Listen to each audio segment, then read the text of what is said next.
You spend years thinking you've made peace with your childhood. Then someone sends you a bill for it. My name is Clareire Brennan, I'm 32 years old, and I'm standing in my aunt's backyard in Wilmington, North Carolina, watching 43 people open the same email at the same time. The sender is my mother. The subject line, what you owe me. Attached is a spreadsheet, line itemized, color-coded, $312,000. It's June, not Mother's Day, my younger sister's graduation party.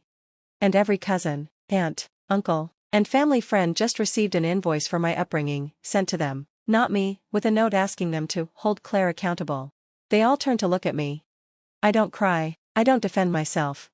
I pull out my phone and upload a single image to the family cloud album. By the next evening, 42 people have removed my mother from every group chat, every shared calendar, every holiday plan. The 43rd person is my aunt. She doesn't remove her. She does something I didn't see coming. Let me take you back. June in coastal Carolina means heat that swallows you whole. By 9 a.m., the air smells like salt and cut grass and something faintly rotting from the marsh. I'd been up since 5 making a layered strawberry shortcake, my sister Iris's favorite, because that's what I do. I'm a pastry chef. I run a small operation called Brennan Company, mostly wholesale, some private events. It's not glamorous, it's just steady work I'm good at. I didn't go to culinary school. I was halfway through a degree in early childhood education when my Aunt Rita had a stroke. She was 56, she lived alone, someone had to step in. My mother didn't volunteer. She'd only reappeared in my life when I was 9, after she remarried a man named Frank Calloway and had Iris. Even then, her attention went to the new family. I was an afterthought with a different last name. Iris was 22 the summer of Rita's stroke. I left school, moved into Rita's spare room, and spent 18 months learning to cook in her kitchen while she relearned how to speak. The business grew out of that, not ambition, necessity. But my family doesn't see it that way. To them, I'm the one who couldn't finish. My mother has a specific way of introducing her daughters at gatherings. Iris first, my baby just graduated summa cum laude, full ride to grad school in the fall. Then me, and Claire, well, she bakes. She says bakes the way you'd say dabbles. I've catered weddings for 200, I employ 6 people, last year I cleared more than her dental office brings in. But in her version, I'm still the dropout who plays with flour. I pulled into Rita's driveway that afternoon with the cake and a cooler of lemon curd I'd whipped that morning. In my mother's inbox, I'd learn this later, was a draft she'd been editing for 2 weeks. Rita's house sits at the end of a gravel drive, surrounded by live oaks and camellias. It's a 1950s ranch with a screened porch, ceiling fans that hum unevenly, and a rope swing Iris and I used to fight over. This is the only place I've ever felt steady. Rita met me at the door, 64 now, silver hair in a low bun, hands still strong enough to snap beans. She pulled me into a hug that smelled like lavender soap and something faintly medicinal. Let me see that cake, honey. She turned at once, nodded, you've outdone yourself. Then she asked about the contract I'd landed, corporate catering for a local hotel group. Real questions, numbers, logistics, timeline. Rita worked in accounting for 30 years. She respects structure the way some people respect scripture. She's the only person in my family who treats my work like it matters. Inside, the house was already full, cousins, in-laws, Iris's college friends, the usual Brennan Calloway mashup for any family event. Then I heard my mother's voice from the kitchen. She was talking to her sister Diane, loud enough for the hallway to catch it. I've been doing everything myself for years, nobody helps, nobody even asks. I stopped mid-step. Because that wasn't true. Rita, standing behind me, squeezed my wrist once. She knew it too. Here's the thing about a lie told often enough, it stopped sounding like a lie. For weeks before the party, my mother had been working the phone tree, a comment here, a sigh there. Claire never offers to help with Iris. I've sacrificed so much, and what do I get? By the time everyone gathered, the narrative was set.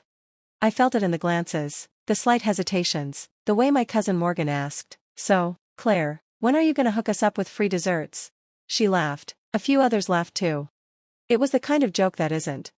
Iris touched my arm, don't take it personal, she's just messing with you. Iris means well, she always has, she's 22, about to start a master's program, and has spent her whole life being the easy daughter, the one who fit the script. She doesn't know what it's like to be the other one. I set the cake on the picnic table outside, iced tea sweating in mason jars, paper plates, tiki torches, a Bluetooth speaker playing old Motown. Then every phone on the deck buzzed at once. I felt mine vibrate in my pocket. So did Morgan, so did Diane, So did Iris. 43 phones, 1 notification. Family group, new email from Linda Calloway. I opened it. The subject line, what you owe me. The attachment was a spreadsheet. Professional, color-coded, with a header that read, Linda Calloway, Statement of Care, 1992 to 2024. My name at the top. Then the line items. Prenatal and delivery, $11,000. Infant care, ages 0 to 3, $28,000. Childhood expenses, ages 4 to 8, $45,000. School years, ages 9 to 18, $102,000. Opportunities provided, $63,000. Emotional labor, 32 years, $63,000. Total, $312,000. At the bottom, in bold red text. Pay what you owe, or admit what you've always been, someone I invested in at a loss. I read it twice. The numbers were invented, inflated, pulled from nowhere. But the audience didn't care about accuracy. They cared about the performance.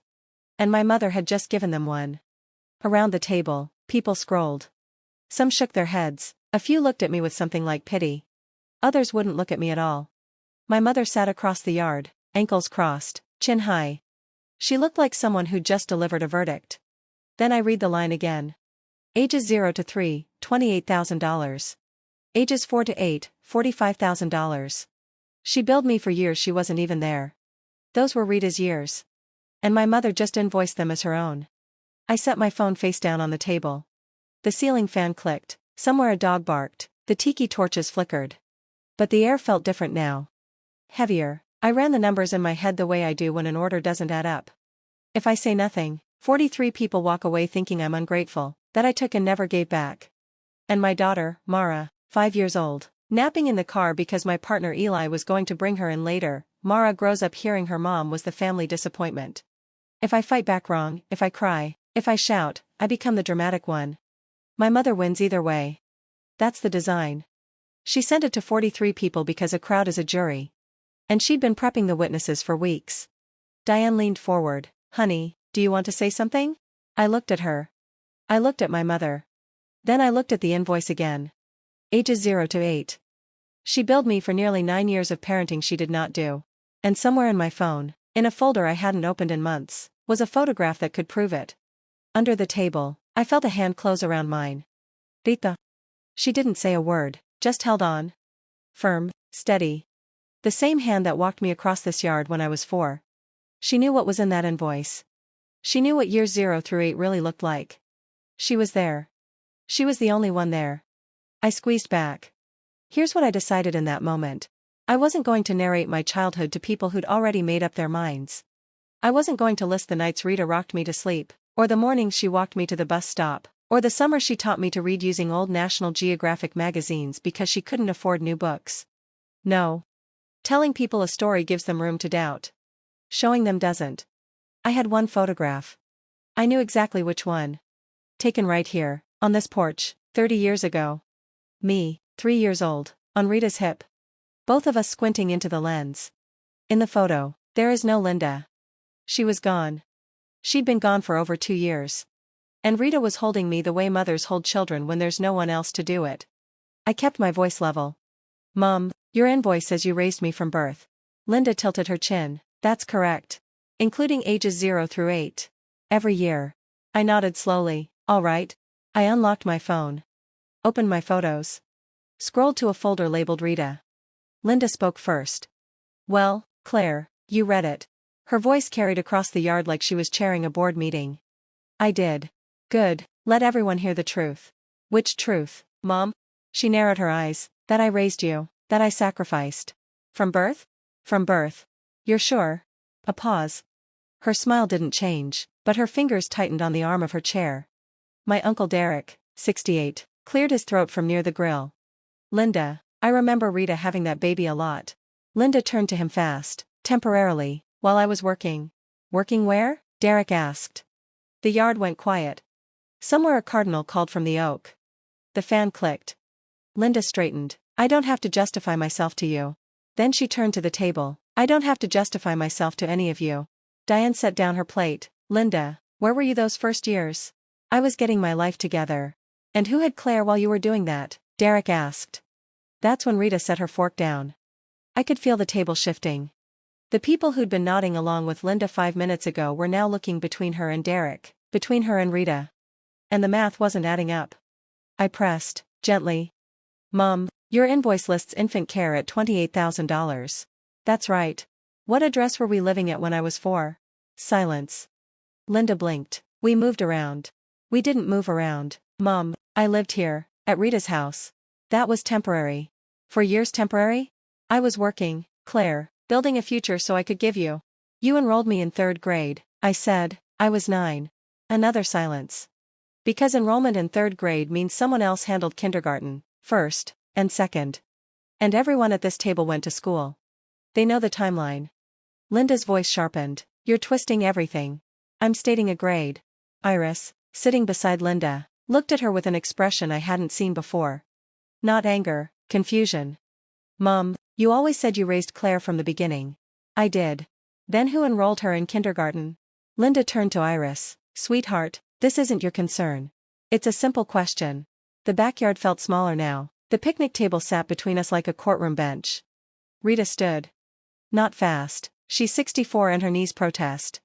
But when Rita stands, people notice. She walked into the house. 30 seconds later, she came back out. In her hands, a shoebox. Old, bent at the corners, held together with a rubber band.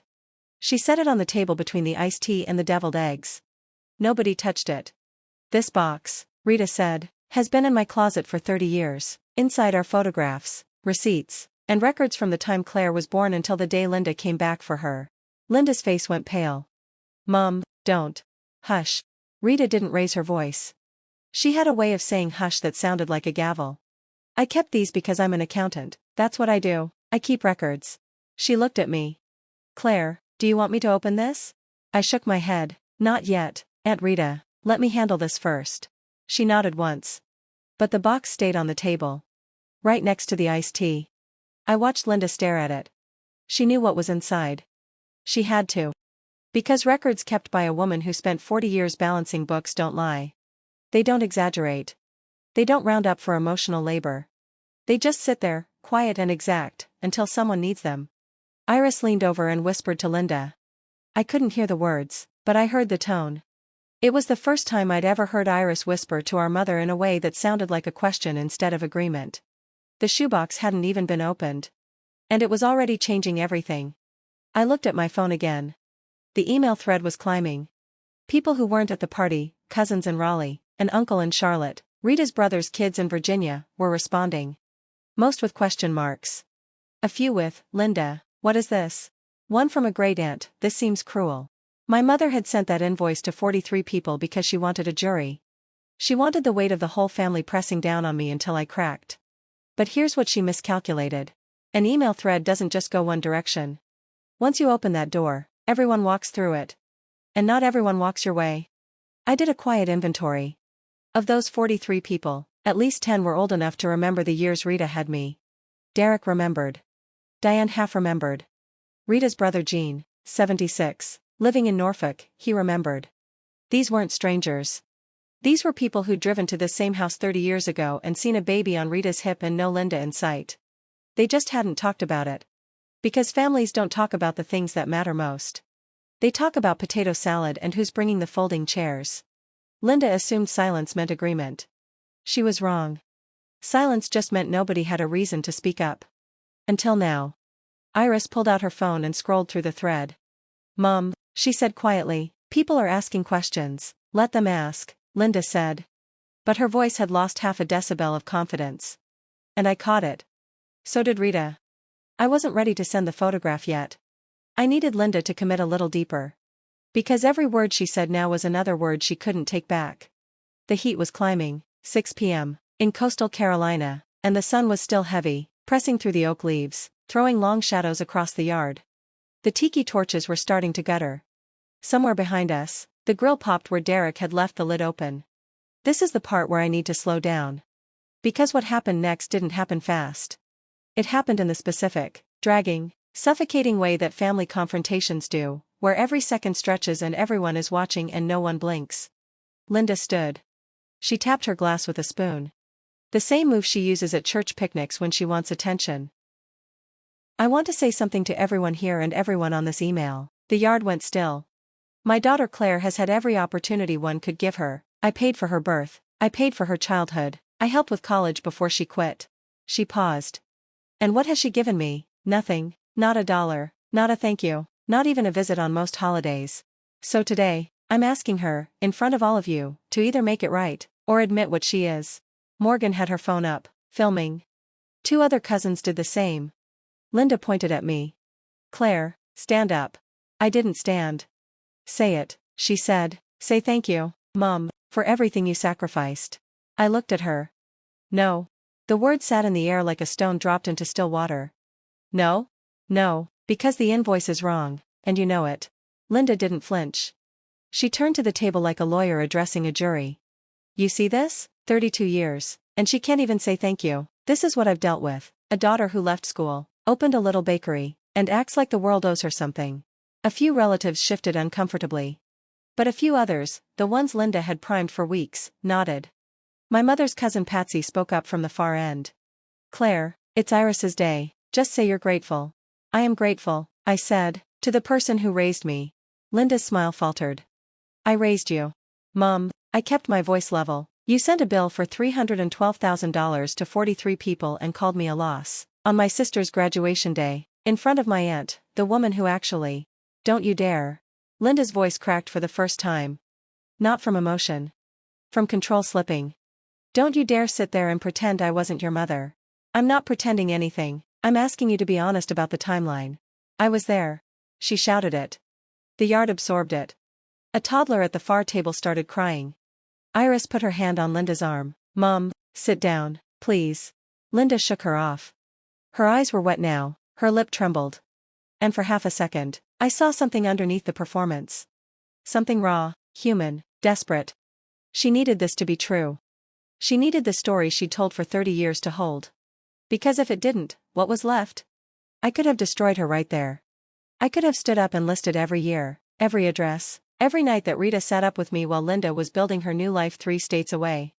I could have told the table about the monthly checks I'd been sending Rita for the last 4 years, for the roof repair, for the medications, for the new HVAC, because I was the one taking care of the woman who took care of me. But that's not how you win a fight like this. You don't win by out-talking someone who's rehearsed their version for 3 decades. You win by showing something they can't talk around. Mom, I said, you build me for ages 0 to 8. I raised you. Then you'll recognize what I'm about to show everyone. I picked up my phone. Opened the camera roll. Scrolled to the folder. Found the image. It was a Polaroid, scanned years ago. Faded, slightly overexposed, the colors gone amber the way Polaroids do. In it, a woman stands on this very porch, same screens, same oaks, same warped floorboards. She's holding a toddler on her hip. The toddler is wearing a yellow sundress. The woman is smiling, she has flour on her apron. The woman is Rita. The toddler is me. And the date, written on the white strip at the bottom in Rita's careful handwriting. June 12, 1995. There is no Linda in the frame. There is no Linda in the house. There was no Linda in my life that year. I looked at my mother. I looked at the email thread still open on my screen. I typed one line beneath the photo. Happy graduation, Iris, and thank you to the woman who actually raised me. My thumb hovered over send. I want you to understand something. I didn't plan this. I didn't come to this party with a strategy or an ambush. I came with a cake. I came because Iris asked me to come, and because even after everything, I still show up when family calls. But Linda sent a bill. She called me a loss in front of 43 people. She charged me $73,000 for 9 years of parenting she didn't do. And the only thing I had, the only thing I've ever had against the story she built, was a single photograph of the woman who actually held me. I pressed send. The photo dropped into the family cloud album at 6:14 p.m. Every phone on that porch buzzed simultaneously. Then the phones in Raleigh buzzed. The phones in Charlotte. In Norfolk. In Virginia Beach. 43 phones. One image. One caption. People looked down at their screens. Then looked up. Then looked at Linda. Then looked at Rita, who was sitting in her chair with her hands folded on the table, not saying a word, not reacting to the murmur that was growing like wine through a field of sawgrass. Morgan lowered her camera. Diane covered her mouth. Derek closed his eyes and shook his head slowly, the way a man does when the thing he suspected for 30 years finally gets confirmed out loud. Iris stared at her phone. She zoomed in on the photo. She looked at the date. She looked at Rita. She looked at Linda. And for the first time in my memory, Iris didn't defend our mother. She just set her phone face down on the table. And didn't say a word. This is the moment everything turns. The first person to speak was Derek. He didn't address Linda. He addressed the table. I remember that porch, he said, pointing at his phone screen. I remember Rita standing right there with that baby. Summer of '95. Linda had been gone since, what, Christmas the year before? Derek, Linda said sharply. I was in Tallahassee. You were in Tallahassee for 3 years, Linda. Diane looked up from her phone. Linda, you built her for years that Rita raised her. That photograph doesn't prove anything. It proves someone is holding your baby, Derek said, and it isn't you. A second cousin named Jenna, 59, sitting near the grill, looked at Rita. Miss Rita, is this true? You had Claire those whole first years? Rita folded her napkin once, then twice. 9 years, she said simply, from the day Linda left her in the playpen on my porch until the day Linda drove back and took her. Claire was 9, she'd already lost her first tooth in this kitchen. That detail, the first tooth, did something to the table. It made the number real. It wasn't about invoices anymore. It was about a grandmother pulling a tooth and putting $1 under a pillow and braiding hair for picture day and making breakfast every morning while her own niece was somewhere else, building a life that didn't include her child. Linda gripped the edge of the table. I came back and I raised her from 9 on, that counts for something. Nobody said it didn't, I told her, but you don't get to bill me for years you missed. Rita reached for my phone, I handed it to her. She held it up so the table could see. I took this picture, June 1995, Claire was 3, I'd had her since she was 6 months old. She set the phone down. I didn't raise her at a loss, I raised her because she was mine to raise, because her mother left, and somebody had to. I watched Linda. She was gripping the armrest of her chair so hard her knuckles had gone white. Mom, you don't need to. Yes, I do. Rita's voice was even, the way a level is even, perfectly calibrated, no room for tilt. For 30 years I kept my mouth shut because you're my niece and I thought you'd come around. I thought you'd at least tell the truth to yourself, even if you couldn't tell it to everyone else. She paused. The ceiling fan clicked. But today you sent a bill. You charged that girl $73,000 for the years I spent rocking her to sleep, teaching her the alphabet with soup cans, walking her to the bus stop every morning in the rain. Rita looked at me. I taught her to read, I taught her to measure flour, I taught her to say please and thank you, and when she grew up and opened a bakery, I thought, that's my kitchen, that's what she learned in my kitchen. My throat closed. I didn't cry, not there, not in front of 43 people and my mother's crumbling face. But I wanted to. Because Rita had never said that before. She'd shown it 1,000 ways. But she'd never put it in words. Now she had. And everyone heard. It was Morgan who cracked it open. She'd been scrolling through the email thread, reading the responses from relatives who weren't there in person. She looked up with a strange expression. Aunt Linda, she said, why now? Why send this invoice today, right before Iris's grad school starts? The question hung. Linda didn't answer. Iris turned to her. Mom? Still nothing. Iris's voice dropped lower. Mom, are we okay on money? Linda pressed her lips together and stared at the oak tree like it owed her an answer. Because I saw the tuition estimate, Iris continued, and the apartment deposit, and the moving costs. Mom, where is that money coming from? Diane set down her plate. Linda, you told me you had Iris's grad school handled. I do. With what? Derek asked. Your practice has been slow since the merger. I know because my dentist left your office. The yard went from tense to something worse. Quiet comprehension. The family was doing the same math I'd done months ago. Linda wasn't sending me a bill because she believed I owed her. She was sending it because she needed money. The loss she raised was supposed to write a check big enough to cover the tuition she couldn't afford. Iris looked at Linda the way you look at a map when you realize you've been driving in the wrong direction for hours. You told me Claire was selfish, Iris said softly. You told me she never gave anything back. Linda finally spoke. She hasn't. She paid for Rita's roof, Iris said, and her prescriptions. Rita told me last Christmas. I stood up. Not fast, not dramatic. I pushed my chair back the way you do when dinner's over and it's time to clear the table. I didn't send that photo to humiliate you, Mom. Linda wouldn't look at me. I sent it because I'm done being called something I'm not. I am not your failure. I am not your debtor. I left school because Rita needed someone and nobody else stepped up. I paused. I looked at Mara's car seat through the screen door. Eli had brought her in and she was on a blanket in the living room, asleep with her thumb in her mouth, no idea that her mother's family was unraveling 10 feet away. Don't ever call me a failure in front of my daughter. I said it calmly. I said it once. And I meant it for the rest of my life. Then I sat back down and put my hand on Rita's arm. Thank you, Aunt Rita, for everything you did, for everything you're still doing. Rita patted my hand, her eyes were wet, but her jaw was set. And she nodded once. The way she does when the books balance and the numbers are right. Linda was looking at the shoebox. She knew what else was in there. She'd known all along. This is over, she said, standing. I'm leaving. That's your choice, I said. She grabbed her purse.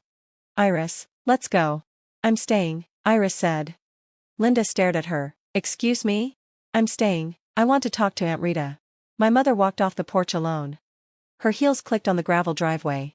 Then her car started. Then she was gone. The oak leaves didn't move. The iced tea sweated on the table. Nobody touched it. That night, I couldn't sleep. Eli had put Mara to bed and was sitting next to me on the couch, not talking, just being there, which is the thing he does best. I scrolled through the email thread.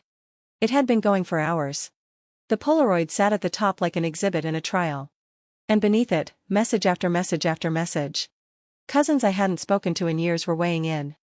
Rita's brother Gene, 76, in Norfolk, typed in all caps the way older people do. I remember Rita having that baby. Linda was not there. This is the truth. Diane sent a voice note. I played it low. Linda, I love you, but this was wrong. You know it was wrong.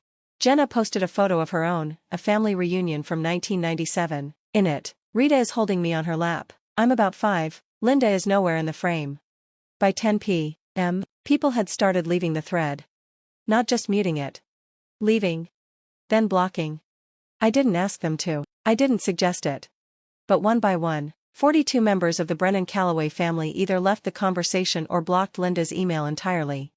Eli watched the count with me. 39, he said. Then, 41. Then, just before midnight, 42. There was one person left who hadn't blocked Linda. Rita. I texted her. Are you okay? She responded 3 minutes later. I'm fine, honey, I'm not blocking her. You don't have to. I know, but I'm not finished. I stared at that message for a long time. I'm not finished. I didn't know what she meant. I would by morning. The next afternoon, Rita called a gathering. Not through the email thread, by phone, one call at a time, the way she's done it for 60 years. Come to the house, 3 o'clock, I have something to show everyone. I drove over with Mara in the back seat and a pit in my stomach. Eli stayed home. He said this was a Brennan thing, and he was right. When I arrived, the porch was full again. Diane, Derek, Morgan, Jenna, Jean, who'd driven 3 hours from Norfolk, a handful of others. Iris was there too, sitting on the porch swing with her arms folded, looking like she hadn't slept. No Linda. Rita was sitting at the head of the picnic table, which had been cleared of everything except the shoebox. She looked smaller than yesterday. And I wondered for a moment if this was too much for her, the confrontation, the heat, the weight of what she was about to do. Then she looked up at me. And I saw it. That steel behind the softness. The same look she used to give me when I was 9 and came home crying from school. The look that said, we handle this. I kept this box for 30 years, Rita said, her voice was clear. I kept it because I hoped I'd never need it. I kept it to protect my niece. She pulled the rubber band off the shoebox. But yesterday, Linda stood in my yard and called my girl a failure. She charged Claire for years of love that I gave freely, so I'm done protecting her. She opened the lid. Inside, a stack of photographs, a small leather-bound expense notebook, and a single folded letter, yellowed at the creases. Rita unfolded the letter carefully, the way you handle something that might tear.